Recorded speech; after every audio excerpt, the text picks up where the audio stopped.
Just a friendly reminder that the opinions expressed on this show are not worth a Canadian penny, so disregard anything you hear that might get anyone in trouble. And despite some of the great ideas you may hear, don't try them at home. Go to a friend's house instead. It's time to get a gun. That's what I've been thinking. Well, I could afford one.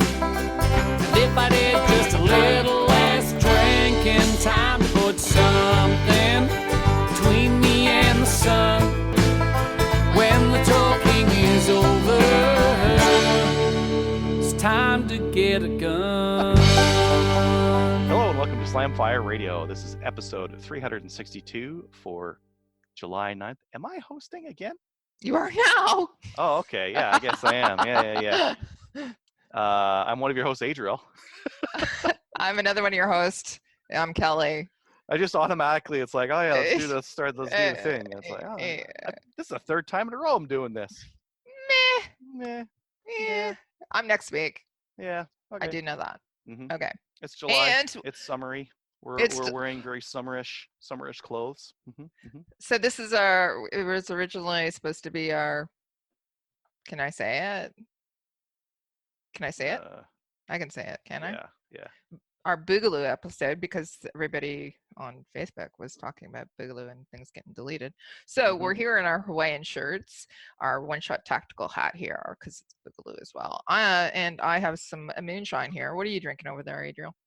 I was on some very nice Copper Moon wine out of a box. And I'm now on whatever Superstore calls whiskey. They sell it in big plastic jugs. That's what I'm on now. I'm drinking out of the wine glass because I'm not getting another glass. Oh, okay. Well, that's very high class of you. Jug whiskey. That's what people generally say when they meet me. It's like, wow, you are one classy dude. You're one classy dude. This screams class. What you're doing here? He burps. Okay. All right. What we did in guns this week is brought to you by the Calgary Shooting Center, Canada's premier firearms retailer. Right now, they have the Ruger Precision Rimfire 22 on sale for $699, which is actually a pretty good deal. So if you've looked at the Ruger Precision, it's like the cheapest bolt action rifle you can get in a precision chassis, like aluminum and all that kind of jazz. This is the 22 version. Mm-hmm. It's very similar to the Ruger Precision rifle. You can even mod the bolt so that you run the bolt fully, like you would on the full size version. Yep. Just with a 22, or you can run it short stroke, whatever you want. And it's $699.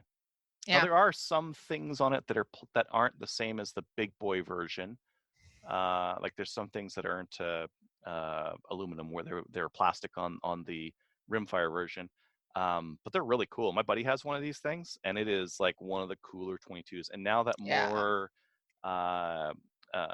22 precision competitions are coming into play, like ORPS is all across the country, CRPS is a thing.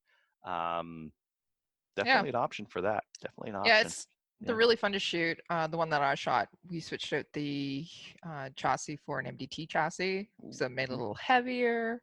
Really nice rifle. Yeah, I love it, by the way. Just love it. Yeah, really cool. And if you want to like train on something cheap to shoot for your PRS rifle, this is definitely one of those options. Good version. Yeah. And lots of adjustments on them. Like that, one of the things I like about a lot of those PRS rifles is they're super adjustable. Adjust the length of pull and the comb, and you can adjust the back butt. You could put it sideways so it goes there. Oh, I love that. Yeah, this one, you can pretty much do anything and everything with that. I don't know why they don't do that with more rifles. Like, who has a straight, like your arm here is not really straight. It's always like a little bit angled, right? Yep. Why don't they just angle all of them? I guess cost. Just make it straight. Oh, lefties. You can have a lefty shoot one that's angled like that, because you put it over here and it would really hurt. Well, not on a 22, but like on any other rifle, right? Yeah, but you'd have to actually have it fitted as well. If it's angled, it's just angled this way. It's not this way. No, what I'm saying is, why don't they just do that like for all the rifles? Like, rather than making them straight, why wouldn't they like twist a little bit at the butt for all of them? Oh. And the reason is like, well, as soon as you go on the left hand, it's like all of a sudden you're in Pain City. Yeah, no, I thought you were meant like angle up or down as opposed to left or right. Okay. No, yeah, this way. This way. Okay, so why don't you just put it on a tilt? Well, yeah, that costs though. I get why they don't do that. I get why no one like where a few people put a tilt on there, and that's like a premium. Okay. Premium So all of the manufacturers that listen Mm-hmm. to Slamfire Radio, not a lot of them. Anyways, but if Don't you listen guys to us. Don't listen. Don't listen. We don't really know what we're talking about. Oh, come on, it's like that Homer mobile. Remember he built that car? That's what we would build, the Homer mobile. This is the Homer rifle with so 14. What was it?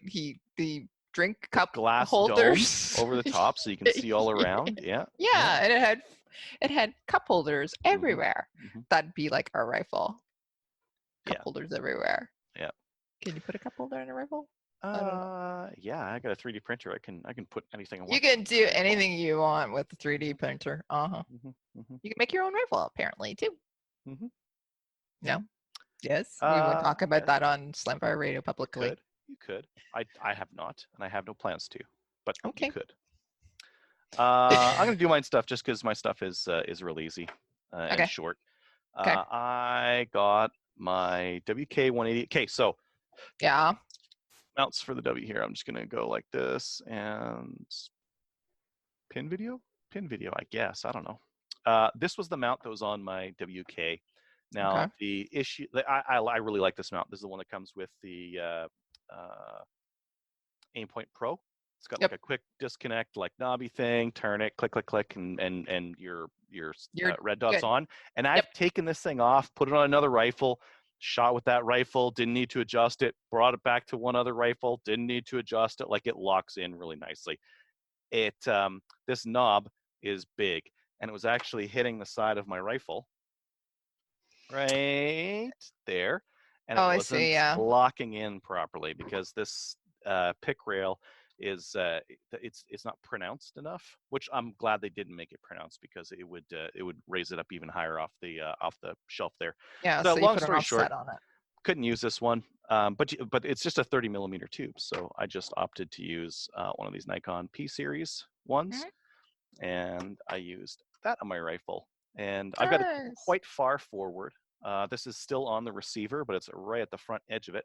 And the reason why I have it there is because it doesn't matter what distance your red dot is. And the further out it is, the more you can see around. The clear. Yeah. So that's why it looks a little bit funny because it's so far forward, but that is for a reason. And that's really for shooting 3-gun. I am looking at my target, shooting, but really like once I'm done shooting that one, I'm transitioning to my other one, and having that red dot way up front there means that I've got lots of space to see my other targets. Yeah, you can transition. The other thing that was interesting is that by going to this mount, I lost 100 grams because this is chunky. This is a chunky piece of aluminum here, and this is not. Like I probably couldn't abuse this as much and rely on it to hold zero like that other mount would. But boy, 100 grams is a lot. That's a lot to lose on a mount. Yeah, I'm thinking that you need to toss that out a little bit. So go and do some shooting, throw it around a bit, dump it into a barrel, take it out, and see if you still hold your zero. Dump it into a dump sled or something like that, like hit it on the side, kind of a thing. See what it'll do. I think it's going to be fine. Like it's still a substantial piece of aluminum that's clamping down on there. But I'll try it. Yeah, cool. I've got a while before my next 3-gun match, just because I'm mostly doing maple seeds. But I think that that'll work. Anyways, this is going to be my not maple seed rifle. Sure it is. But I think that's going to be what I'm going to be using for 3-gun. I put up a video on these cross mags. Yeah, how do you like them? I haven't seen it yet. They're good. Like when they first announced them, I was like, oh man, like Canadian manufacturer, they're probably going to need a couple of revisions before they get it good. But they didn't do it like that. They just took a lot of time and they did it right the first time. And I mean, like that there's some manufacturers that do that don't release until they like absolutely get it 100%. They're just really rare. And I would say these guys got it right the first time. Yeah. So I'm going to be using those for 3-gun. Coolio. Put up that video, and then I'm packing up for Maple Seed. I'm gonna head out to Lloydminster, Alberta, and go. Is that this weekend? That is this weekend. And then I have another maple seed the weekend after. And by August, I think I have 3 of the 4 weekends or more. Welcome to my life. Yeah, almost all the weekends. Yeah, yeah. But And I'm then gonna try to get some camping in there and try to get some like, hey, I know you want to go to middle of nowhere Alberta and Drumheller. maybe go camping or something like that. I need to do a maple seed one of the days. The boys, Yeah. well, the boys need to go back to the Tyrrell Museum. So, right? Every year, I guess. Every year you have to go back. Well, we're probably not going to go to the museum with COVID and that kind of thing, but we will go true. to we will go camping and go on the trails. Hey! The trails there are really nice. Did they try out the coal museum? They liked it though. I liked it too. I don't know what happened with you guys took the crappy tour. We took the better tour. We took the unmentionables. Yeah. Yeah, no, it wasn't that great. We didn't even get to go in.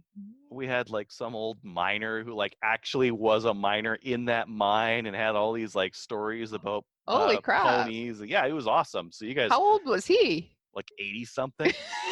And he was the tour. He was like directing the tour. He was awesome. Those are the best tours, though. Yeah. This guy was actually this is a real coal miner who was actually in this stupid little mine, not like automation everywhere. It's like, no, this guy moved ponies in a mine. This is some old timey shit. Trevor was so upset. We had a millennial, she was taking us around. It was the unmentionables. There was no really unmentionables about it at all. So it was kind of like, he's gone. I want to go in the mine. If there's no Roman sword at the bottom of this mine, if there's no treasure pit, not interested. Not interested. Who died? Yeah. Oh, that's boring. They died for real. There's no mystery around this. Yeah. Yeah. So I packed up from Maple Seed. I think I might camp out there. I've got like a bunch of ultralight camping gear that I kind of want to like test out. Like I've got a sleeping bag. It's actually a quilt. It's not a sleeping bag. It just goes over the top because your sleeping pad is like a high R value. Like you don't need any bag underneath you. You're just going to compress that anyways. So it just goes over the top, and it packs down into a pack this big. And what else I got? Like some fancy. I'm going to take like freeze dried food and like rehydrate and boil and do all that kind of stuff. You do know that we probably would pay for a room and a meal for you. And I'm driving my minivan, and I could probably just put an air mattress in the back of it because I have the seats taken out. It is like as big as a pickup truck. Okay. I could just put an air mattress in the back and sleep in there. That's true. But I want to test out my equipment. I want to test out like my camping stuff, like eat food out of a bag, and it's like you know what? After 3 years of that, it's no longer the shine's worn off of that. Yeah, I wouldn't want to do this if I was in the army or something like that. I was like, I do not want to go camping. But if you're in the army, it's not camping. Yeah. I would not want to go camping if I was in the army. I would probably just be like, no, hotel every time. Yeah, you'd be in the Air Force then. Yeah. Sorry, anybody listening who is Air Force, Tim, Crosno, he's Air Force. Yeah, he likes his coffee. I'm gonna. One thing I'd like to do. This is not gun related whatsoever, but I'm gonna go on this little rabbit hole. I really want to like figure out the mix of Splenda, whitener, and instant coffee. I want to figure out the mix and make like a baggie of that stuff, and like just be able to scoop it out and be like hot water, and there's my coffee all pre-mixed. I know you can get like the Nestea or the Timmy's like pre-packaged stuff, but I would rather just run out a baggie and just get like a spoonful because I don't like having waste. Why are you doing Splenda? Why aren't you just doing the creamer that's sweetened, the powdered creamer? Because most of the creamer that's sweetened is sugar. Yeah, but the Splenda is not. So I don't want to take extra calories if I don't have to. Okay. I'm sitting around typing on a computer most of the time, so I need like low calorie stuff. No, you're camping. You're roughing it. Remember? Okay. Yeah. All right. Yeah. Anyways, that's all I'm up to. I'm gonna go do a maple seed and drive the battle van. My van is now a battle van. Like with those rear seats out, that was my ticket to treat it like a pickup truck. And now I've got like all sorts of crap in there. That's like I've got some T-post in there that's been in there like a month, and it's gonna stay in there. That T-post is gonna be in that van whenever I need it. and I just like toss stuff in. You open up the back hatch of that thing and you just fire stuff in there. Doesn't matter how much it'll take it all. It'll take it all. You don't have to Tetris nothing. Just throw it in there and it'll take it. Love it. It's now the Maple Seed Mobile 2.0. Yeah. And it's like, it's not nice like the car, so my wife doesn't want to drive it. So now it's just all my garbage just goes in there, and I just love it. Awesome. Anyways, enough about camping and guns. Did you do anything in guns this week? I did a bunch of stuff, actually. So on Saturday, I went to the Kingston Skeet and Trap Association Club. It's one of the clubs I belong to here. The club pro, his name is Andy Spooner. He is a provincial, national, and even shot worlds as well, skeet champion. And so he gave us some tips, great tips, by the way. It was a 4-hour course, and what I took away from it was, don't watch the end of your shotgun, which I do because I'm a rifle shooter. Watch the clays and make sure that you can see actually what's written on the clays. If you can do that, it means you're watching the clays and you're going to hit them. And the other thing he wants me to do is be aggressive. So actually go after the clays as opposed to waiting for the clays to come to me. So I hit a lot of them when I was doing that. And then it all fell apart when I went on my own on Wednesday. So I didn't do anything that he was telling me on Wednesday. Like, Wednesdays are a normal trap day. I wasn't really paying attention to what he had said. And then I started thinking about it. And then I was able to hit them once I actually listened to what he had to say or remember what he had to say. So I had a much better time on Wednesday once I started hitting the clays. But anyways, the other thing I did on Saturday was after the training, I went out to Kelly Kincaid's place. We had a girls' night because what we did the next morning is we got up really, really early, and then we went out to FRPC, which is my other range that I belong to, and we went out and had a #MyTribe shoot. That was with Tamara, who is one of the ladies that I shoot with. So we went off to one of the ranges. I was able to go and requalify on Maple Seed. So I got my rifle and patch. Remember I was telling you my 1022 was running like crap, and then I stripped it last week. Well, yeah, it will did, but it was still running like crap. So I didn't know if I would even complete a MQT, but I did. The first one, I just threw it in the garbage basically because I had so many malfunctions, stovepiping and everything. But by the time I was able to get some of that oil through, the second one I requalified, and it was actually pretty good. So my 1022 is back up and running. Did you score a 250 with it? No, hell no. I got a 229, which was. Knows. No one's seen the score. You can say whatever you want right now. 250 is a perfect score. Yeah. Right? Say that. Just. Yeah. Of course, I got a 250. I am one of the founding members of Maple Seed. You expect less from me? I was happy with the 229 with everything that was going on with my rifle. Like, seriously. And it was also 35 degrees. So I decided, you know what, we're going to put away the rifle a little bit because we also decided we were going to do some pistol shooting. What I did was I brought that. Remember, I also told you that I picked up that Smith & Wesson 22 pistol. So I brought that out because I hadn't shot it yet. So we decided we were going to shoot some pistols. We got that little puppy out, and it's a really nice little target rifle. Good thing about it is that we had a brand new shooter come out as well, and she was shooting all the pistols, but she picked up the Victory, and she thought it was fantastic. We started her with it, so like trying it out, and it was perfect. Great little starter. She said, "This is." There's no bang to it. It's heavy. She was shooting right where she wanted to shoot, so it was perfect. It'll be great for Ladies' Day. So I'm gonna have to send my friend John a little thank you note about that. What else? I met up with listener Josh, who has been emailing. He's got a couple of emails for this week too, but he is somebody who's been emailing regularly, but he's also here in Kingston. So I went over and saw him, and I bought another appliance. So that means that's 2 guns that I no longer can buy, and I got a new fridge and stove. Anyways, so. But we've been texting, emailing, different things like that. He's got lots of questions about guns or deals and things like that. So it's nice to have, somebody that's you can chat guns plugged with. in. Yeah, I don't know if they really, really are excited about us talking about it at his desk at, FW Black, but hey, it is what it is. So Anyways, Josh, thanks for listening again. Give him a shout out. He gave me a really good deal on a stove. So FW Black here in Kingston, go visit him. Go and say hi to Josh. Okay. Gunny Girl calendar, just to let you guys know that the deadline for submissions is fast approaching. It's July 15th. So if you know of anybody who might like to be in the Gunny Girl calendar, let me know. You can send me an email here at slamfireradio@gmail.com, or you can actually send it out to kelly.wheaton@firearmsrights.ca. Have to be here in Kingston because we're going to be doing a photo shoot at the end of August, just to let you know. And yeah, that's about it. Skeet night on Wednesday. I love it. I got to shoot my rifle finally. Yay. And pistol shooting too. It was Which rifle? really good 1022. Oh, yeah. Mm-hmm. Yeah, because all my ARs are verboten now. Yeah. And Sorry, you said rifle, and I'm like, big.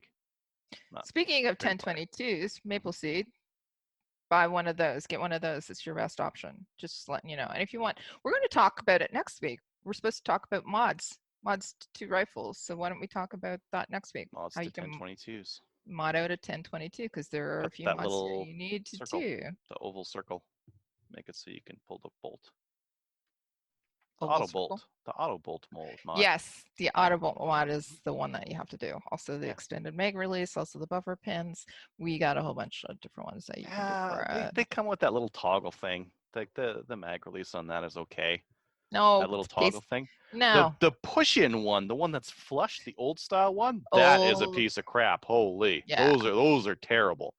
But like that, No. the new ones come with a little lever on there, and that's like okay-ish. Yeah, but no, if you want it to be really good, here's the thing. We're talking about it already. Okay, so Matador Arms built one, and that is the best one on the market, but they don't have any in stock. So go How's over that the last one? You go put that over on to your the gun? last.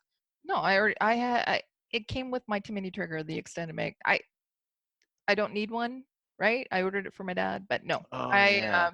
So I don't like it as much as the Matador Arms. The reason Matador Arms is more like a paddle, and it's right in front of the trigger guard. So it's really pronounced and it's good, and you're not going to hit it by mistake. Whereas the one that, whether it be Delask or Timony or whatever you got on there, it shapes around the trigger guard and you might hit it by mistake. Yeah. That one I don't like as much, but it's still better than what comes with your 1022. 1022 little fiddly one, and I don't just switch it out. Okay, now I'm done. We're gonna talk about it again next week. All right, good. That's it. All right. We've got a sponsor, new sponsor. Telos Alpha is a Canadian digital agency that works exclusively in the firearms vertical. They help with business processes, strategic planning, websites, e-commerce, and battling the stigma that the industry carries with banks, merchant processors, and social media. Learn more at telosalpha.com. Upcoming events. The first one we have here is the Tumbler Ridge Action Shooters. They're holding a 3-gun, 2-gun PCC match in Tumbler Ridge, BC on July 18th, 19th as part of the Mighty Peace 3-gun league. Match fee is $80 for both days, $40 for a single day. Well, that's pretty cheap. Catered lunch provided both days with prizes. Woohoo! Woo! That's a good. What would you pay for a round of golf if you went to a charity golf tournament and you got lunch? Do you get the cart as well? You have to get the cart. Okay. Yeah. Well. Yeah. Anyways, if you go you to a golf match is typically about $125, $150 per person. A charity match would be like $300. A good charity match would be expensive. Where you got prizes. Oh yeah. Okay. Yeah, they'd be up there. Yeah. $40 for a single day, and the prizes are probably good too. And you get food. Yeah, food. Mm-hmm, mm-hmm. And you get to shoot guns. Mm.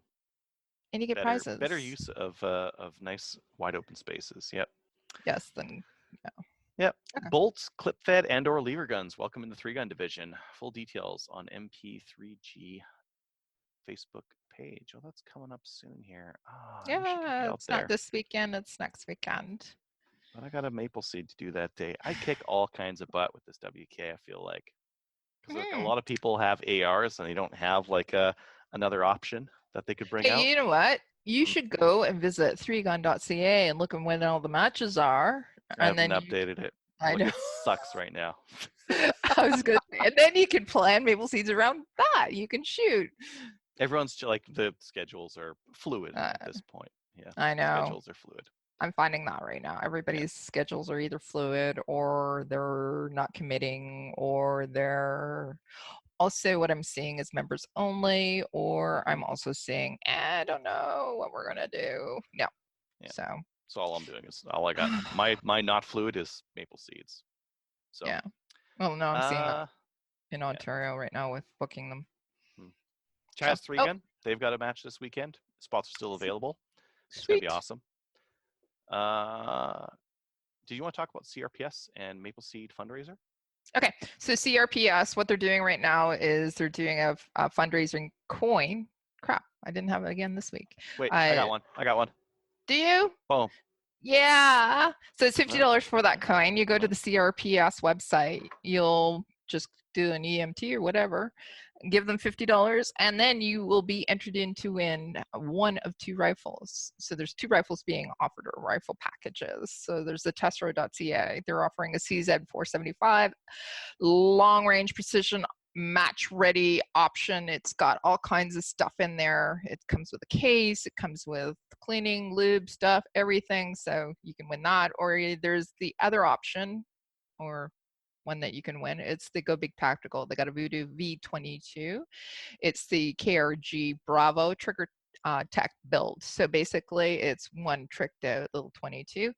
And yeah, you can win one of those 2. So I've already got so here's the deal. The reality is both Adriel and I are winning these rifles. Nobody else is going to, so go and make your $50 donation, but we're going to run the rifles, right? My coin's from last year. Oh, okay. It's the same coin, by the way. Yeah, so Adriel needs to go and buy one of those so that Adriel and I can win both those rifles. Right, yes. Okay. Yeah, I agree with you. Yeah, you should have played along. Okay, so the other thing that I wanted to mention is as of last night at about 10 o'clock, the Project Maple Seed 2020 fundraiser, it is officially sold out.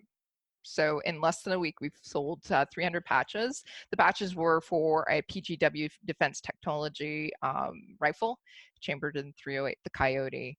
Fantastic package. We are just confirming everybody that did actually order / purchase one of those. We're just clearing everything up and dotting all our T's and I's and whatever, crossing whatever.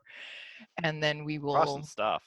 Yeah. So, and then we will have a live draw for the PGW Defense Technologies Coyote, which I really wanted to win, but I'm not really allowed to. So, yeah. Not allowed to? No, because I'm a director. Your money's just the same as everyone else's money, though. I know. Yeah. Okay. Cool. Sold out. Sold out. Yay. But thank you, CRPS everybody. isn't. So go do CRPS at rimfireprecision.ca. Yeah. News. Did you update these? Are these updated? I did. Yeah. Of course I did. I looked and I'm like, man, this list is long. Well, the other thing I saw is I saw an article that talked about the CCFR having over $300,000 of legal fee money to put towards this that was just out of business contributions. Yeah. So where'd this come from? The article? Yeah. iPolitics. iPolitics had that. Yeah. You know what I should do? I should put it in the news item. Well, why don't you put it in the news item? Do you want me to go through all of these so that you can put it in the news item? Yeah. We can discuss that. Okay. So here are some of the organizations, ranges, and federations that have donated to the CCFR Legal Fund. Lloydminster District Fish and Game Club, they donated 1,500. Prince Rupert Rod and Gun, 1,000. AI Tactical Solutions. Now, what they're doing is they're taking 20% of their sales and they're donating to CCFR. That's really good and amazing considering it's a business and they're taking 20%. In times like these, like that's one, ridiculous that they can do that, but 2, it's really awesome. The Micmac Rod and Gun Club is 500. Nose Hill Rod and Gun Club 2,000. KS Arms Limited 900. Great Plains Shooters Association is $2,000.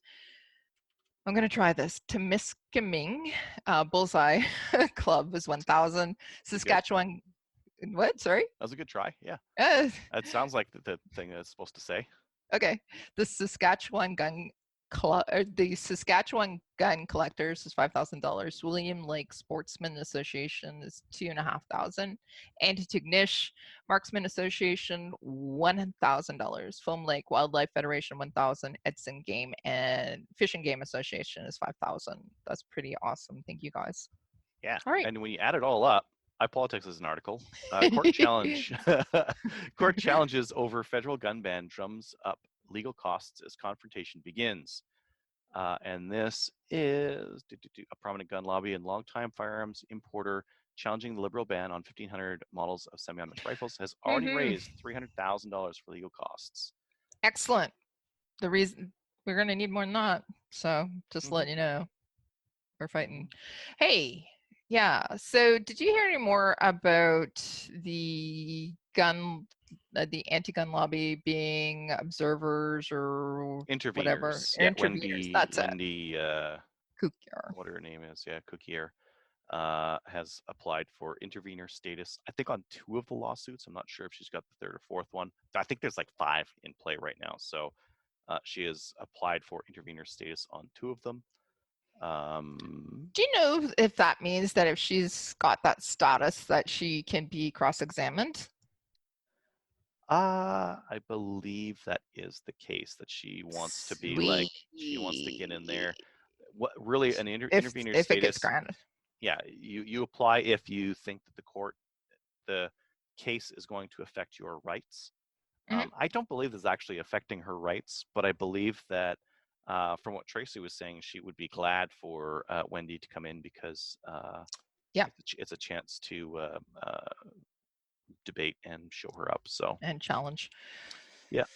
So I don't know if she'll actually get that granted. The court has to actually do that, and I don't know what date they're looking at for that. So we'll give an update when it happens. So what about the Sandhill Crane? Yeah, we're gonna get a season in Alberta here for sandhill crane hunting. Cool. This is a type of bird that they hunt in the States. I believe they have them in the south of Alberta, and I might travel to go hunt these because they apparently taste delicious. They are called the ribeye of the sky by a couple of ribeye of the sky. Have you ever had? You haven't had any? I've never had sandhill. This is a meat that I haven't had, and I have to have it. I'm trying to collect them all. It's like Pokemon, like whatever whatever's on Earth. Like I want to eat one of them. Okay. And Sandhill avoided me so far. It's been elusive, but now not really elusive. But now there's a hunting season for it, so I might have to go down to Calgary, maybe down to like Drumhill, or find some Sandhill somewhere down there. Find a spot. What if it tastes like chicken? Ribeye of the sky. It's not going to taste like ribeye. Meaty. Okay. Well, which is funny because like a lot of like ducks and geese and that kind of thing, like the meat is horrible. Like you would eat like, this is disgusting. Like, and the only way you can eat a lot of like those like the ranker meats is jerky. It's like, oh, it's jerky. Oh, it tastes great. That's because you just salt the crap out of it, and or just cover it in ketchup. Or go. Ooh, that's some sacrilege. Some people just like got really mad when they're driving around. I don't do that with any. I don't put ketchup on anything. You put ketchup, a mix of ketchup, mayonnaise, and A1 steak sauce on it, and then you can eat it. It tastes fine. No. If you have to do that, then you shouldn't be eating it. Really. Probably. Yeah. Gross. You're not eating something that you like. Yeah. Okay. The other thing that we have here in the news is that Bill Blair has directed the CPSA to seize AR-15 parts coming into the country, no matter if they're for an AR-15 or not. Correct. That's what I heard as well. So even if you can take these parts and put them on something that's not an AR. Which I think you can do for all AR parts. The only thing you can't, upper and lower, fantastic. Yeah. Every other part goes on some other gun. Oh, you know what I heard? I don't know who it was that actually posted this on Facebook. They were talking about one of the gunsmiths were coming across the border, and he had some of his tools. They were seized because it had, these are the things that it actually works on. An AR-15 was listed. So they seized his tools. Like, that's stupid. Huh. That Yeah. is interesting. Oh, I mean, even these, like, I saw this confirmed by a couple people on Reddit as Block well. and vice. What? Yeah. They had ordered some stuff from Brownells, and it got stopped at the border and turned around, and it was like for a fore-end and some other stuff. But like the thing is, a lot of those parts work on other things as well. But they Yeah. like, as far as CBSA is concerned, they're banned. They're blocking everything that goes on an AR-15 right now, which is kind of par for the course. I don't know. I don't know if you remember when they did the gravity-assisted knife thing. It's Yeah. like, if you can take the knife and you can like flick it open, Look it. oh, can't that ban those? So a lot of these folding knives got banned from import by the CBSA. I think Still can't get them in. the same big brains that run the CBSA are running the CFO offices and CFP as well, because the similar kind of thing, right? If they can squint sideways at it and ban something, they will, because they can. Well, it's not CBSA that's doing it. It is actually public safety. So it comes from his office. Bill Blair. Yeah. Yeah. They're He just could they're put an just edict out, following it. but I haven't seen a memo or something Why? like that. There should be a memo along with it that says, "Hey, we did this. Now ban these." But it's not in law. That's the thing. Like, No. can the I don't think Bill Blair could legally just ban stuff because he says it. There has to be law around that, right? You can't just ban the importation of things. So Butler Creek. So those gravity assisted blades, there's no law The around Butler them. Creek, I don't believe. Well, there hasn't been Keep a court going. case around it. Mhm. Nope. There's no law. Just Yeah. listen. Mhm. Talk amongst yourselves. Yes, So I will talk amongst myself. Anyways, yeah. Long story short, AR-15 parts are not coming to the country, but thankfully we have some local manufacturers. So to hell with it. Screw them, Yeah. man. I've also seen a lot of AR-15 parts being put on sale right now. Well, I think some people are stripping wanna their just ARs. Get rid of. Well, I'm talking They about probably want to retailing. make some money too, right? Like, if Yeah. like some guys have like between your average AR-15 owner probably has between $2,000 and $50,000 of inventory in their house that is now locked up. So a way of freeing up some of that cash is strip the parts off Strip and it sell them. and sell them. Yeah. Yeah. I know. So We've got. I'm assuming even our guest tonight has a lot of money locked in his safe. I know I do, and I know that you definitely do. So yeah, we all do. Yeah. yeah, it's anyways. Yeah. It's Whatever. kind of like, I was kind of thinking about that when I was on Reddit actually, and a lot of people, like, after the ban, posted like, "Oh, there's my gun. I couldn't even take it out." Like, that's not an indicative sample size of Canada. That form, right? But there was a disproportionate amount of people who had just bought a gun and never gotten to take it out. And I just wonder, like Yeah. of the owners of these guns, how many of them do they own? And what's the average value that was lost per owner of one of these firearms? Well, if they're looking at compensation, fair compensation, they're not going to get that value back to them. I do know that. Like, we can't afford that. Like, well, then again, we can't afford half the crap that's going on right now, and They'll just in borrow billions, more. whatever. They'll just money printer go burr and take care of it. But that's besides the point. I don't want to sell my guns back to anybody. They're my guns, and I'm paying for it. So anyway, but where was I going with this? I don't remember. There was a rabbit hole over here. You were heading in this direction. I don't know anymore. I don't know the path you were taking over that way. I don't know. It was really good too, but you didn't shiny. Okay, go. Let's see here. Rangeview just got a new shipment of Model 64F. These are Savage 22s. So they've got some of those. So remember last week we were talking about Grand Prairie? Yeah. Being shut down, the outdoors, Mhm. right? They've decided that they're not going to contest that. They're just going to do indoor shooting. Correct. Yeah. Right. So that was the new news. Last week they got shut down. This week they decided they weren't going to contest it. They were just going to do indoor. That's sad. I hate people. Maybe they didn't have the money for a court battle, or maybe they just didn't think they were going to win. I mean, like, a local county has some authority over the business that goes on in their county, Yep. and denying business licenses or finding excuses, like creative excuses to do that, is something that they may do. So and it is unfortunate. One thing, totally off topic again, jumping around. I heard that Maple Ridge Armory is sending out they renamed their rifle, their straight pull AR replacement, to the Renegade, and they are sending out samples to retailers. So retailers are going to have a sample of these things in their store shortly. Shortly? Like, can you tell me? I believe they'd ship them. Timeline? Oh, okay.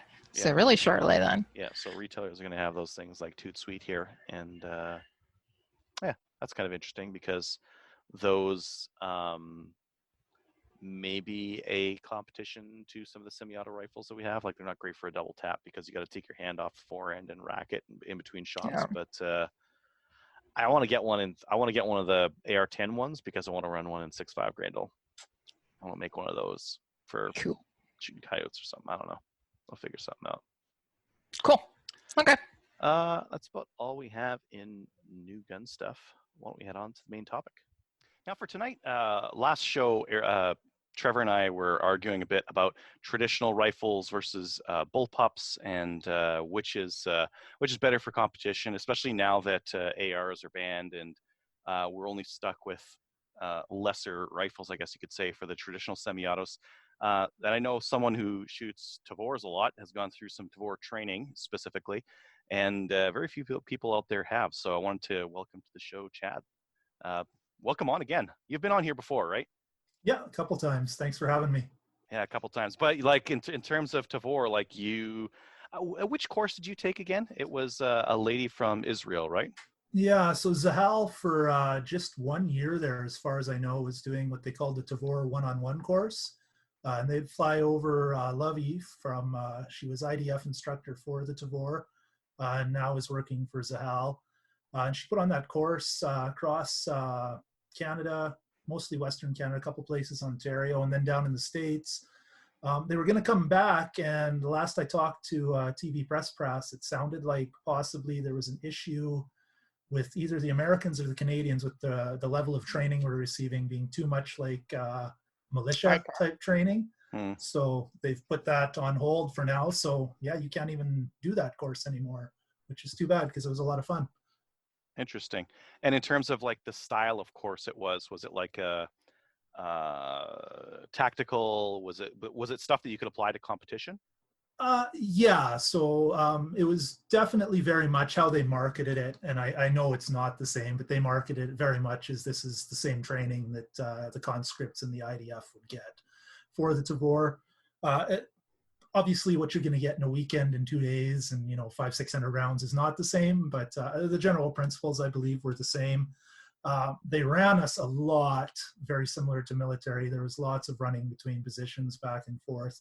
But as far as the firearms specifically, it was lots of weapons manipulation, accuracy, marksmanship, and they were encouraging speed on top of that. And then just kind of kept building and growing off of that, adding stress into the equation too. So seeing how you could perform those manipulations, those drills, all that stuff while you're under stress. So it's a pretty good course. I think it was about 20-ish guys when I was there, and it was about 12 hours a day, 2 days in a row. It was a good course. Oh, that's quite a bit longer than I thought it was. So it was a 2-day course then? Yeah, it was a full weekend. I know the first day when I got back, I stopped at the hotel about 7 o'clock after supper, just laid down on the bed for a second just to decide what I wanted to do, and then woke up at 6:30 the next morning with my clothes still on top of the blankets there. So she definitely worked us hard, that's for sure. Yeah, that sounds so. What kind of specifically on the platform? So bullpups versus traditional. What kind of specific things did you have to learn to manipulate a bullpup and to use a bullpup effectively in that course? So much of it for them, the way that they train, comes down to stance. I know Trevor in the last podcast there had mentioned, or maybe it was you, Adriel, I can't remember, mentioned support with that. The way that they build a platform and a foundation on the bullpup there's actually a ton of points of contact, but it's very different than a traditional rifle. A lot of it's coming from the wrists and from the armpit, and just the way you're locking up your skeleton, which is very different than a traditional rifle. And further to that, a lot of how they trained was distance dictated the position. So if you were shooting within 25 yards, you would stand one way versus 50 versus 100. And they would trade that up specifically. Essentially, it worked down to just stand and deliver, kneeling and prone. But the way you got into those positions was all a little bit different than a traditional rifle as well. Interesting. Yeah. Like, yeah, one of the things I showed on the last show was like with a traditional rifle, you can kind of grab there and then grab onto wood or a barricade or something like that. And then that's how you would, shoot like a long range on for example, at Chaz, one of our long range stages. You can do a lot of long range stuff from standing without having to change your position if you just grab onto something. Exactly. Actually, what we found on the long range stage, I did run my Tavor at the last Chaz match, and we didn't have anything crazy long range last match, but it was, I think everything was 150 or inside. But I did try to brace against the barricade, and because it's so tight and in there and kind of up in your face, took 2 shots, went, wait, this doesn't work, and then went down to a reverse kneel position and was able to engage that steel no problem, 1 for 1. But, just that time getting in and out of that position was, that adds time too when you're on the clock. That's, probably 2 seconds if you're fast with it. Yeah. So, now, you mentioned running that at a 3-gun match. So you ran your Tavor at the last match. You typically run an AR though, right? yeah, traditionally I run a lightweight 18-inch AR it's I compete in the open division, so it's got all the bells and whistles, all the extra sights, all that kind of thing. Obviously, that's pro hip, and I can't use that anymore. So the Tavor is what I had in my gun case there, short of going to PCC division, which I didn't want to do. So I ran it. One thing I found right away, the Tavor, on the front, it's got this little 45-degree rail. I don't know if you can see that right there. But I thought, oh, that's great. Like open, my open gun has a 45-degree offset on it. I'll throw my scope on here. I'll throw my 45 up there and see what happens. Tried it for 2 seconds, and I don't know if you can see it there, but this is where the brass comes out, and it bounces right inside your safety glasses. So ended up competing in limited, let's just say that, because it just wasn't going to work for me otherwise. Overall, it was different. Functionality wise, it didn't let me down. I didn't have any malfunctions. It's a rock solid platform, but definitely a lot of things I learned from running it in that match. That's for sure. Yeah, I mean, that I think that's the more interesting reason to have this discussion right now, because before, you're going to go into 3-gun, get an AR. You can get an AR for $600. It is functionally superior to the Tavor for the competition of 3-gun. Absolutely. But then as soon as you start talking about, okay, well, there's no more ARs. And now your alternative for an AR is a WK-180C, which is not the same as an AR. And right now, I would say like some of the, especially first versions of these things, have some definite parts breakage issues. So the build quality isn't as good as, say, like the Tavor and that kind of thing, right? Yeah, so the Tavor, what they told us at that course is one of the design requirements was that they could throw it off a 2-story building onto asphalt and still have it work. They claim that it does. I haven't tried it with mine, but I don't think my rifle would take that. So it is pretty robust. That's one of the first things I noticed switching to it, though. You go from a lightweight build with carbon fiber and skeletonized uppers and everything over to Tavor, and I'll bet you that Tavor weighs twice what my competition AR weighs. So that was a little different. Ergonomics is just a little different. The reloads. This is the one thing Trevor talked about. I haven't seen the video he referenced with Chris Costa running a Tavor, what he claims is fast as an AR. At least with the 21, the TIR 21, that's your bolt release or your magazine release right there. So in order to, your traditional AR, you hit the button with your index finger, the magazine's dropping, you're grabbing one off your belt as the magazine's falling. Yep. This one, you're reaching up, you're pushing that, pulling the magazine out, then grabbing another one out of your belt and jamming it in there. So that's an extra movement right there, which, that's going to slow you down no matter what, versus the AR platform. The X95 does have an AR-ish bolt release on it. The one that I handled was brand new. It felt pretty stiff to me, but I feel like that would probably wear in over time. So that issue maybe goes away a little bit. The other issue you'd get, and at Chaz I never had this issue, but at some ranges I've been to, with the magazine release, you can grab in your shoulder like that if you want.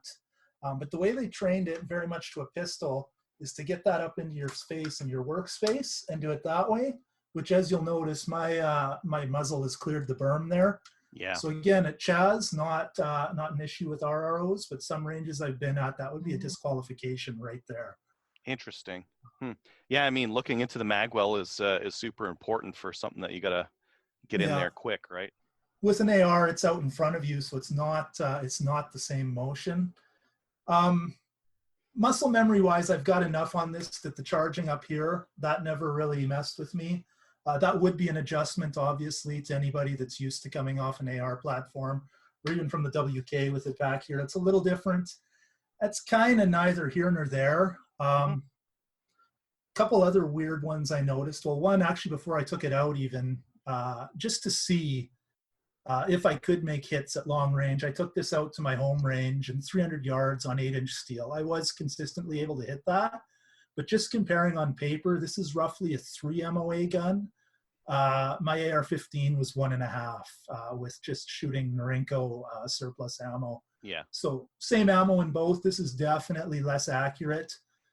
The other thing I noticed that surprised me, one thing I didn't think I'd get, didn't even cross my mind, is picking this up out of dump sleds. So we run very similar to the MGM dump sleds. It's an angled 45-degree carpeted box. With my AR being 18-inch, or even when I'd run my 10.5-inch, it wasn't so bad to reach in there. You could grab it. This is way down at the bottom. You practically had to touch your toes to get this thing out of the dump sled, and it doesn't really have anything at the back end that lends itself to handling it like an AR does with that stock. So grabbing this out of the dump was definitely a challenge that I hadn't expected. Some ROs will let you balance that on the dump sled, your ARs, to get them up for an advantage. This, with that design, there's really no way I could find to do that, which kind of made me think it's just going to fall and I'm going to get disqualified. The one thing that really did come up here, and you touched on it the last podcast, was height over bore. I measured a few of my AR and AR style platforms, and they're all pretty consistently 2.6 to 2.75 inch height over bore. This thing is 3.8, and that's with the Mepro 21 on it. That's the optic that the IDF uses as well. We didn't use the VTACs at this last match, and I think that was a choice on purpose, talking to the match directors, just because we had so many different new guns out there. That's why I had chaos to that. Yeah. I do have a VTAC at home. I've wanted to run the Tavor in competition for years, just because I really like the platform. And I've drilled on that VTAC and, tried to see if I can get my speed up, get it fast. The ones that are cut like mail slots, it's just about impossible. You're either getting partial target views, which with the red dot you can sometimes work around. That, or you're perforating your VTAC with your muzzle. I haven't found a good way to do it. Prone through the bottom ports, you've pretty much got to go to urban prone. The height over bore is too much to see through that plywood. Yeah. And then you've got ejection issues where it's ejecting right onto your bare arm or right into the dirt and bouncing back in to the ejection port. Like I said, we didn't have a VTAC at this last match, but we did have a few targets that were paper targets, 5 to 7 yards, something like that, and stacked one above the next. And I know there's a couple I came up against, and my traditional hold with an AR at that range is I just aim for the part in their hair, and usually you'll get them right in the middle of that head box. Did the same thing, and I was getting the target below it. Holy cow. So bring it up a couple inches, hammer it again, and go, oh, it's almost there, but ended up giving myself 4 no shoots doing that. Oh man. Just the Kentucky windage. Oh boy. something you can work around, but holding a whole head box high above a 5 or 6 yard target is That's definitely hard. after Like training. you would That's need, just with a 50-yard zero on this. I mean, it's nothing crazy for my zero. yeah, with a red dot, like there's not even a reference point to use to, because you're aiming here, but your bullets are hitting like down here somewhere, right? There's Yeah, not even a yeah. reference point in the optic that you could use. Like I just eyeball it with an AR and I go, I don't know, like 2 inches and wheel away and it's good to go. But like 5 is hard to estimate for. I guess you could still do it. It's just not really as precise. Yeah, it's mainly it's just a big adjustment, right? Like you could figure out that height over bore. You could do all the math, put it through, those little fancy charts in Strelock that show you all that stuff. But If a you had lot a of it, I scope guess, with holdovers, then maybe that you'd would have a work. holdover Yeah. that you could use. Yeah. I had thought about putting optics on this, but this one was zeroed, and my other ones, and just didn't feel like going to all that effort for the way I like to run this at Yeah. home. So, yeah. Other than that, I mean, it's pretty good. Like it was reliable, but if we're talking seconds on the clock, this is. I'd hate to even put time to it, going from an open gun to limited, but it was definitely slower. I noticed that. Mm-hmm. Even with the triggers there, this is a stock trigger. I've never found that to affect my accuracy. To get the lightning bow and the upgraded Geisley trigger, I'm looking at, can't remember last time I looked, it was close to $1,000 for both those pieces, and still not great on the ones I felt. So you compare that to, a $200 or $300 trigger in my AR that's got no travel and no poundage. Yeah, it's not even close. There's no comparison. So your splits on your double taps and stuff are a little slower too, for sure. Yeah. Chad, what about remedial? What happens if you get a jam or anything like that? How much longer is it going to take you to clear that compared to your AR? It's definitely going to be slower. The left-handed charging up here, like that's nice. It's right where you need it. You don't have to reach up by your face. Yeah, I like that. The scope or anything like that. That's really good. What I don't like is this bolt is closed right now, but your bolt hold open is at the bottom here, and you have to pull it out to get it.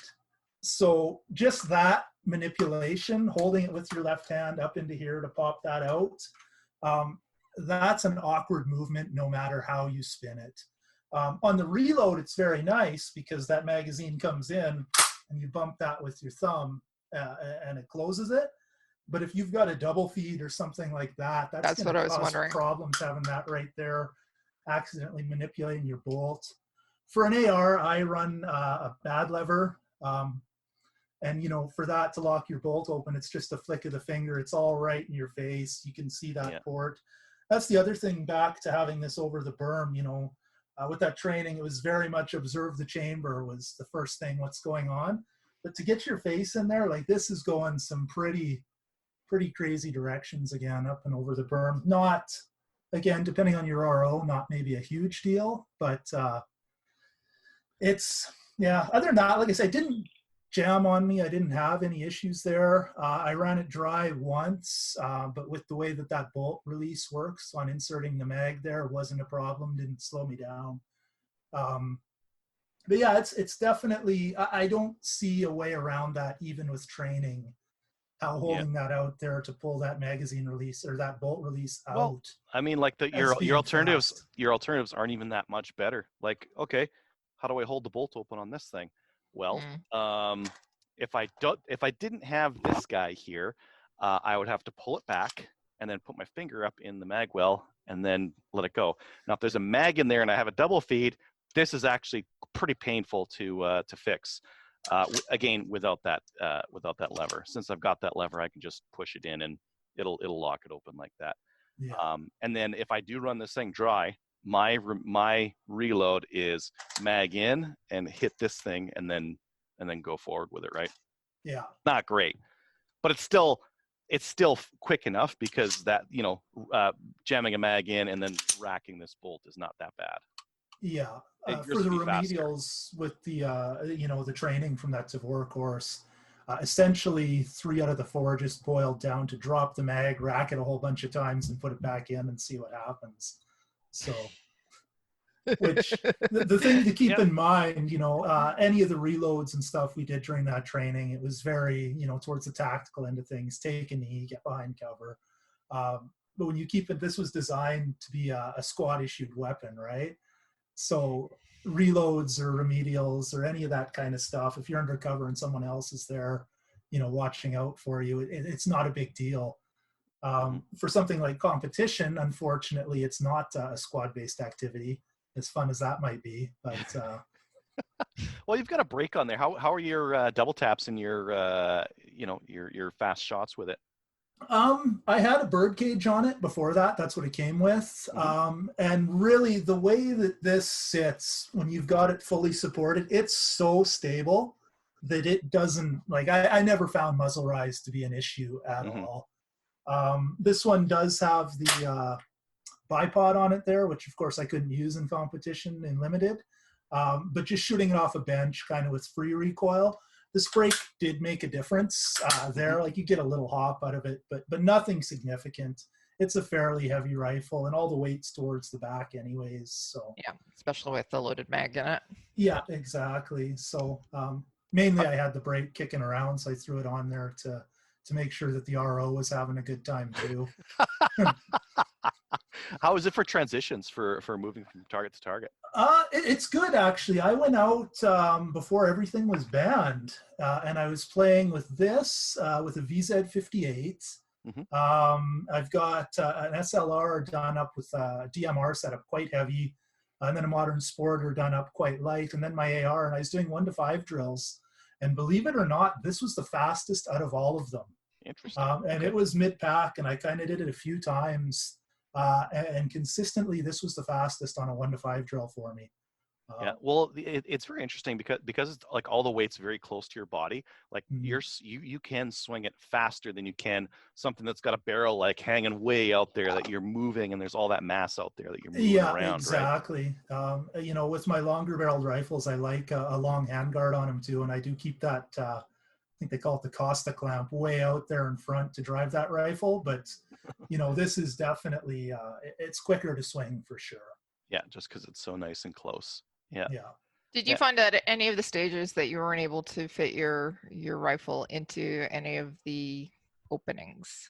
Yeah, on our 25-yard stage, a lot of the rifle had to be engaged. You could do it through 2 windows, I think is how they designed it, through 2 different barricades. Or if you kind of got your torso through one of the windows, you could engage all of the rifle targets there.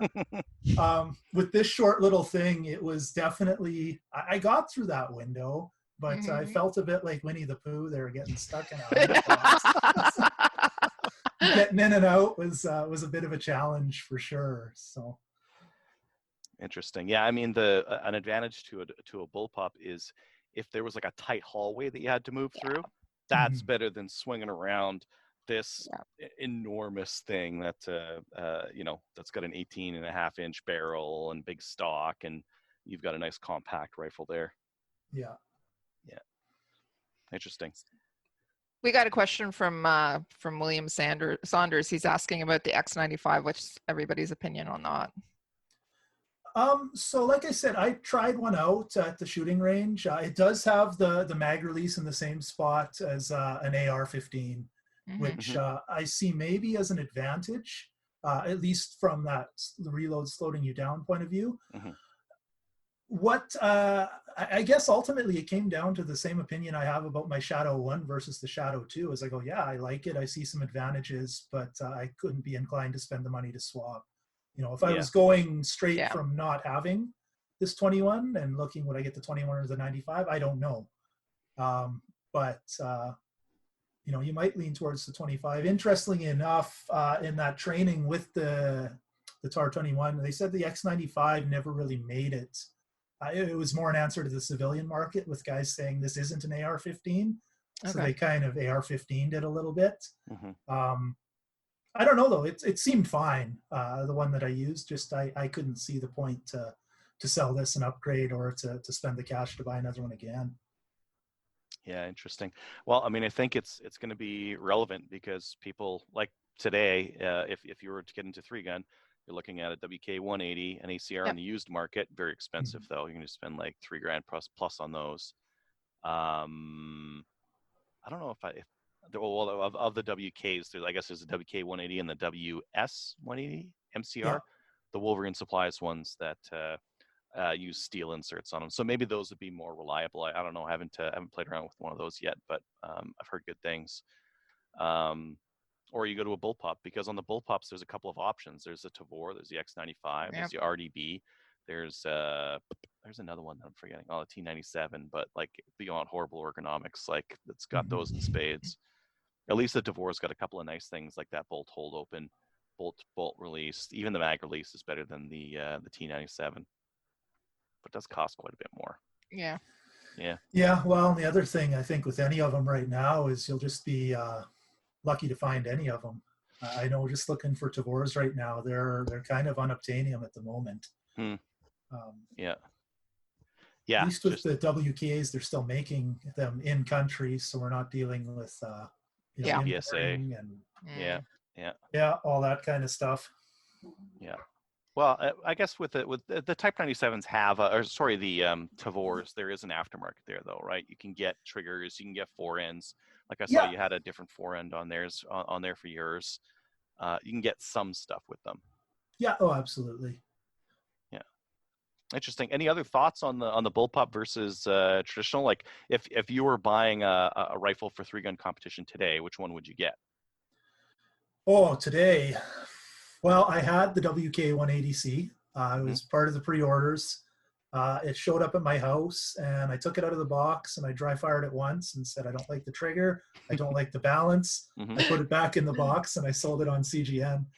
All that said, that was easy to say when you had a couple non-restricted black rifles in the safe that you could use and a few ARs. Now I wish I hadn't sold that WK-180C because I could have put a better trigger in it. Yeah. The balance still wouldn't have been great, but I mean, comparing it to a Bullpup, that's got weird balance to it too. I probably would run, well, reliability aside, the 180. And some of them have seen good, and hopefully they're getting better. I think just based on the muscle memory and everything else that I've built over the years running an AR in 3-gun, I would run that 180, especially being in the open division, because its ergos are essentially identical to my shotgun that I used to use. So now that's out the window too. Also had to change. I have to ask, what are you running for a shotgun now? Because what were you using before? The Stereo or Typhoon? The threaded big brake, the big pump action mags, all of that. Couple of optics. I was TAC Ops for a few seasons before I went into open, so I had a Versamax actually too, sitting and ready. So went out to the shop quite a few nights and remembered why I hate quad loading and got myself refamiliarized with that. And actually, I mean, I yard sailed quite a bit on the clock, but I was able to keep it fed. I've always liked tube gun. It's just when everybody's running pump action mags in an open gun, you've got to go to that open gun to stay competitive. Right. But now everybody's going back to the tube fod. Yeah. So I'd look at that. There was a guy at the match that had a 12 gauge Bullpup. It seemed okay. I'd thought about that, but actually I do have an AS-46 in the safe, so I might try and run that for a few matches too. Very similar to that WK. When I got it out of the box, I went, this thing's like plastic and terrible, and I don't like it at all. But it came with 3 mags, so that's why I bought it. Now I might be running it because that might be the best option. I wonder, it's got to be faster. It's got to be faster to run a pump with 10-round mags versus a semi with. Yeah, well, I've got some 15 and 22 round mags for that pump as well, and it's a spring-loaded pump, so you can cycle it pretty fast. It just it felt real junky. It still feels real junky. But, you could get out like a bore brush with some copper scrub and like scrub the bore out to make it cycle a little bit nicer and not hold the shells in. I know some of the Turk guns, like, they have burrs in the chamber, so if you polish the chamber out, they work a bit nicer, and then just run a crap ton of ammo through it, I guess. Yeah, I was thinking about that and maybe putting it on my lathe and threading it up for a brake there, throw a brake from the Typhoon on it. That's one thing I noticed going back to the Versamax. I have like a pallet of 1 1/8 handicap Kent sport loads, and that Typhoon just doesn't kick, especially with that brake. Running through that Versamax, oh right, shotguns actually kick. I got to hold on to this thing here. I want to shoot faster and flatter. What's going on here? Why is it kicking up? It surprised me a little. That, and I forgot I had plus P ammo for my pistol that doesn't have a comp on it anymore. So that surprised me a little bit too, but still fun. Well, and you would have like knocked the steel over with authority. Hit it low, it doesn't matter. It's going over. Yeah, that's right. We have somebody else who's asking about the Spectre. What are your thoughts on that? The Spectre is that bullpup shotgun. Yeah. Oh, actually, so the one that Spectre Ballistics had it there at the match running it, I think his was a range or something. It's a real cheap one. The trigger on it, is it the same one? The trigger on it was surprisingly good.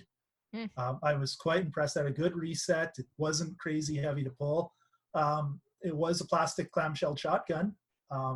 But based on the price on that one in particular, I don't think you can go too far wrong. I don't think you can expect a whole bunch out of it based on the price. But he was on the same squad as me, and it seemed to run pretty good all match long. I don't recall any significant catastrophes or failures that he had with it. Interesting. Yeah, the Spectre has an aluminum forend. The back part's plastic, but the front forend piece is aluminum. There's like small differences between those shotguns. They all use the same operating action. Like, yeah, there must be one Turkish company that makes like all the actions for those things and then sells them to the rest of the guys to put whatever other parts they want on them. Yeah, it seems totally serviceable. I wouldn't have any issue buying one. I don't think, if I was looking to get into the game. Honestly, there was a good deal on the Duria MK12 match edition just before that match on Gunpost, and I just about bought it. I thought, wow, do I want to spend $1,200 on something that might get prohibited? And what do you know, 3 days later it was. So I think the Mark 10 is still safe. Is the Mark 10 still all right? Yeah, I've got a Mark 10 in the safe, and that's actually what I tried, and that thing is so unreliable that if I spent some time on it, maybe I get it to run, but I ran probably 3 boxes through it IBRAS, and it was still just wasn't in a position I wanted to compete with it. Let's put it that way. Yeah. Well, I mean, that's always a possibility, but you get, I guess, a little bit more work. Awesome. Any other thoughts on the bullpup versus traditional, I guess? No, not really. I guess, I still put a ton of time on mine. Like I said, I had the Modern Explorer, I had the SLR. I live on a farm, so any of those 223 non-restricted black rifles is kind of my go-to platform for coyotes. And the Tavor is generally still my go-to, just because of the compact nature, the way that it sits on a sling if I'm going out, with, the quads or whatever I'm using. It's still, if we're looking at sheer body count of coyotes, the Tavor is, it's heads and tails above my other options. Heads and tails and paws above the rest of the competition. Well, I could see it like getting it into a truck or something like that, or slinging a bullpup rifle is so nice. So good. Yeah, doesn't go above your head, so you don't smoke like doorways as you're going through. Like, it just sits there so nicely. Yeah, so it's definitely my go-to. Those other platforms are all great too, and I really enjoy them. It might just come down to time behind each platform, but I'm going to keep competing with the Tavor. I'm not going to buy a WK or anything else like that. So I might have to spend some more time on those VTACs if they come back and try to figure that out. But yeah, I haven't given up yet. It's slower than my AR, but I still really enjoy it. Yeah, well, I think if enough people bring bullpups, they might have to just widen the holes on the VTAC or something like that, because it's unusable with a gun like that. It's a self-correcting problem. Those holes will widen themselves if they don't. True fact. True fact. Well, I wanted to thank you again for coming on and kind of giving us a little bit of insight firsthand using bullpups versus traditional semi-auto rifles. And yeah, thanks again for coming on and letting us know about that. Hey, no problem. Thanks for having me. Awesome. Thanks again to Chad for coming on and letting us know about bullpups versus traditional rifles and why I was right in saying that the traditional rifles are better than bullpups. I think that's what he said, right? Mhm. He was saying some like training, Yeah. maybe the bullpups would be okay. I didn't hear that part though. I just heard they're better. Yeah. Specifically for competition. Yeah. And this whole subject came up because you guys, you being Adriel and Trevor, were arguing about this last week. Yes. And we're talking about Trevor. So whether it be training over here, if that's going to make it better, or just picking it up and just shooting out. Obviously, training helps. Are you Helps with pouring both. more of that dollar store whiskey into that wine glass? That'd be Yeah. yes. Okay. That would be a hard yes. Yeah. Affirmative. Yeah. Any feedback on Facebook? Maple Seed events for No. Ontario. Greg wants to know. Yes, Greg, they will be happening, but right now we're just getting feedback from all the ranges that we put stuff out to. So probably within the next day or two, we will have things up, and our IITs, hold tight. I'll be posting the events there too, so you guys can sign up for them. So, yay. So a lot of people are asking about maple seeds and like, are maple seeds happening? Are you going to do some in this province? And the answer is probably yes. It's just we're working with some ranges and they'll be posted soon. Like we posted 2 publicly for Alberta because we needed spots and Chaz sold out pretty quick. Actually all the events at Chaz sold out now for maple seed. So I might Alberta need to is add another one. I don't know. Yes. So Alberta is kind of a different province compared to some of the other provinces that we've been working with. In Ontario, some of the responses that I've been getting is, well, yeah, but we're kind of only members right now. Yeah, I don't know if we're like we had events scheduled for certain dates and they're going, no, hard stop, we're not doing anything. Mhm. And so I'm trying to reshuffle the deck basically and see if we can get to some other places. There's some stuff that's coming up though, so working hard. You guys will be the first to know. Well, actually, probably the IITs will be the first to know, and then the public. Yay! Yeah, Yeah. but they're coming up, and yeah, we've got like 10 events in Alberta here and a bunch everywhere else. It's gonna be good. Yeah, it's gonna be fun. Yeah.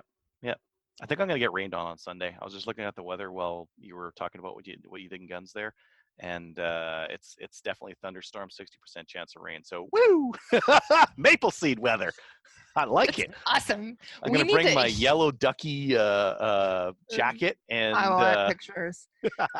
What we need here is I should get those scheduled because we haven't had rain in a while. Yeah, you said 35. I don't think it's cracked 25 here all year. So we've had a solid 2 weeks of 35-ish weather, and this weekend's supposed to be the same thing, and thunder showers or thunderstorms.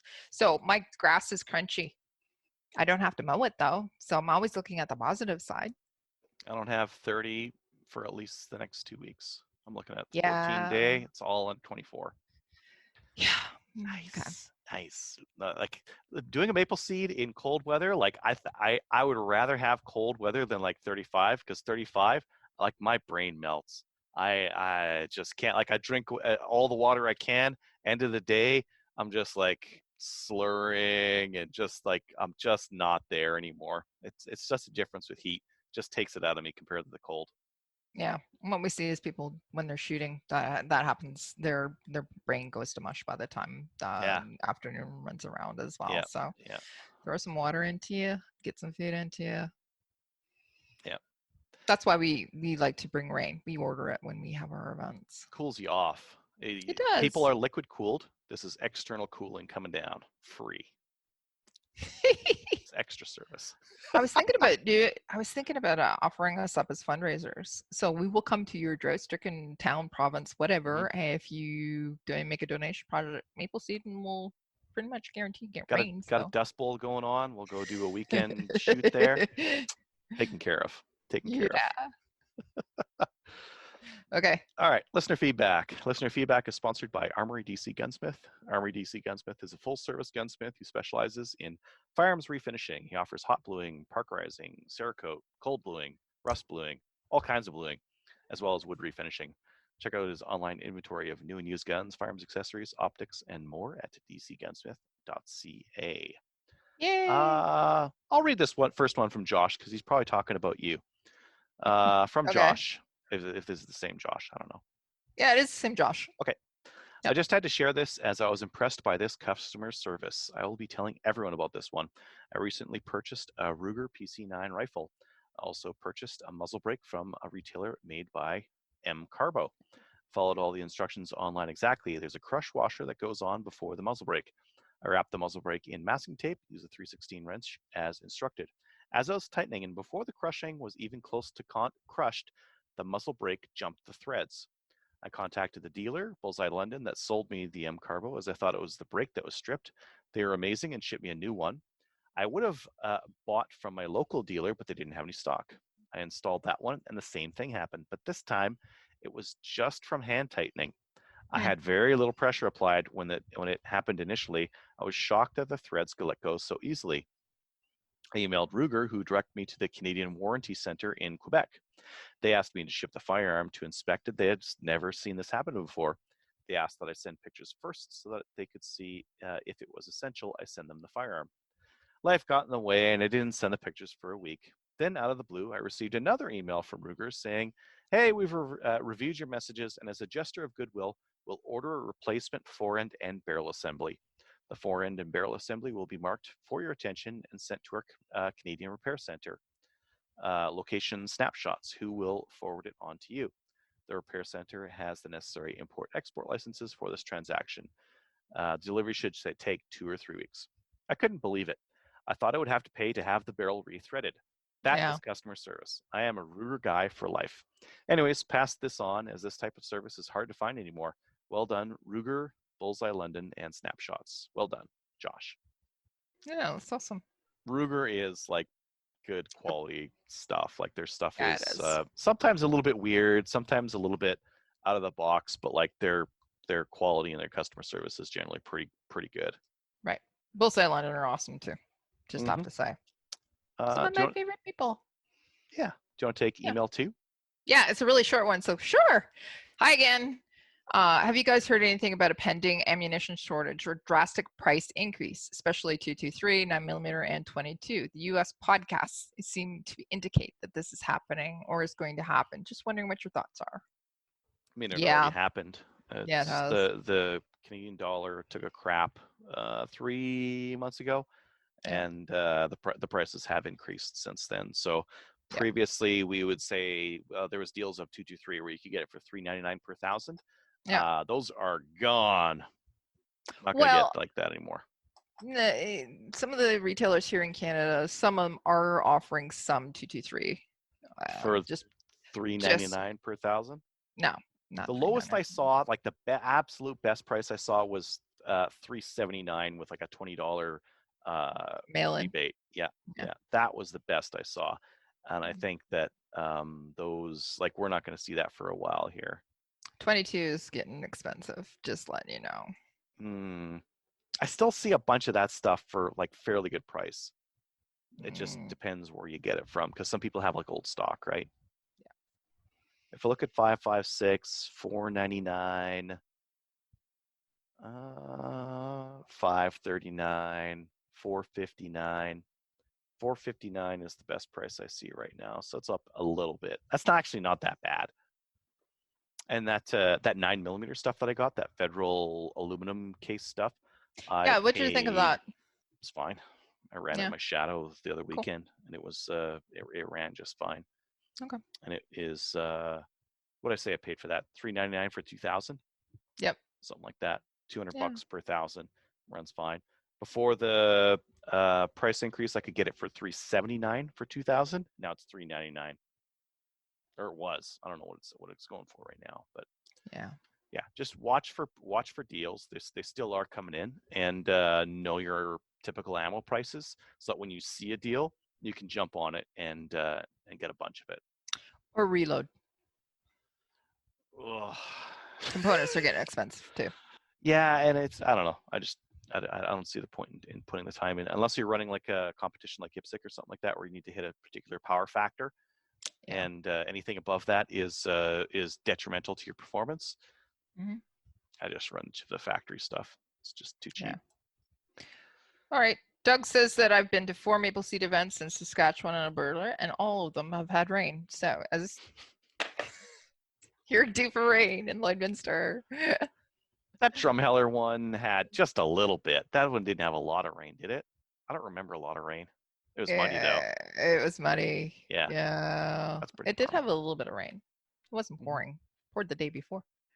Okay. We've been getting so much rain here in Alberta that our 3-gun match, they couldn't use the 25 meter because it's just like a slough. Swamp. Mm-hmm. Awesome. Yeah, too swampy. If you'd like to send an email to the show, send your email to slamfireradio@gmail.com.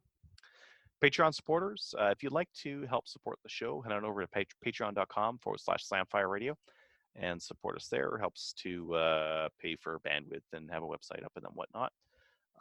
And we will send you out a patch and sticker. If you haven't received a patch or sticker, email the show and be like, yo, Adro, what's going on? And I'll put it in the mail. Make sure Or, you include your address. yeah, if you'd love a lovely t-shirt, just let us know and we will be happy to mail you out one, right, Adriel? But I gotta like that shipping on that is expensive. Like Okay. I can take the patch and the sticker and cheat and put them inside a regular envelope and be like, this fits totally in the mail slot, and it doesn't. And I just put it in the mail and it works every time. So I don't care about that one. It's like $1 to mail, but the other t-shirt's like $15 to mail. Or if you're living in Kingston, I can deliver you one. Yes. If you're in the area, definitely we'll give you t-shirts. Yeah. Yeah. Speaking of, I'm going to Lloyd. I have to get a t-shirt to Lloyd. Yeah, you do. Yes. I'm going to message that person and see if I can't like drop it off their house or something. Put it in between the screen door and the It's not going to regular be door. there. Huh? He's I not know gonna be they're there. not going to be there. I don't care. Their house is going to be there. I will put a t-shirt in their backyard. It's going to rain on it, whatever. Delivered. I'm going to be like the Amazon person. Put it in a nice box right on the front doorstep. Mm-hmm. Yeah. Mm-hmm. Okay. Shoutouts, Kelly. I do have one. I want to give a shout out to Kelly Kincaid for hosting on Saturday night and all the ladies I went shooting with on Sunday. Fantastic time. Yay. It was lots of fun. Yay. Yay. Shooting with friends. So good. Yeah. I want to That's do some it. more of that. Yeah. You got any? Yeah, Chad for coming on with like yeah. pretty short notice and telling us about his bullpup versus traditional layout rifle kind of thoughts there. I'd still like to see what happens if you know, ejection issues or double feed or whatever, something just catastrophic happens and how long it takes. So like the thing is, like you would be comparing it to a WK, and I think it would be just as bad because you think so? To lock the bolt back on this thing is kind of hard. If you had a double feed, it's easier if you've got this little doohickey on the side, but if you don't, you're just as screwed. One of the problems with a double feed is that the mag gets stuck in there too because the second round goes out and it doesn't want to like come out. So the thing to do is you rack it to the back and lock it open. How do you do that when there's no bolt hold open on this thing? True. So that would be harder. I don't know if anything else would be different. I know some of the bullpups, like the RDB, would be a mess.